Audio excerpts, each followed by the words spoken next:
এতদিন আপনারা শুনেছেন নারীরা হচ্ছে ঘরের সৌন্দর্য, স্বামীর সেবা করার জন্য তাকে সৃষ্টি করা হয়েছে।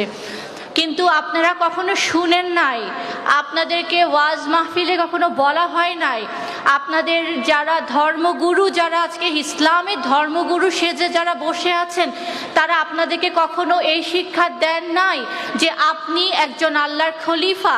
আল্লাহ নারী পুরুষ উভয়কে দায়িত্ব দিয়েছেন এই পৃথিবীতে আল্লাহর খলিফা হিসেবে আল্লাহর দেওয়া দ্বীন প্রতিষ্ঠা করে মানুষের জীবনে শান্তি প্রতিষ্ঠা করার। আমি প্রশ্ন করলে হয়তো অনেকে বলতেই পারবেন না যে আপনার মধ্যেও আল্লাহর রূহ আছে, যেই রূহ একজন পুরুষের মাঝে আছে সেই একই রূহ আপনার মাঝেও আছে। কিন্তু আজকে দুর্ভাগ্য, আল্লাহর রাসূল চলে যাওয়ার পরে যখন দ্বীন নিয়ে বাড়াবাড়ি করা হলো, বিকৃত করে ফেলা হলো, বহির্মুখী জাতিকে অন্তর্মুখী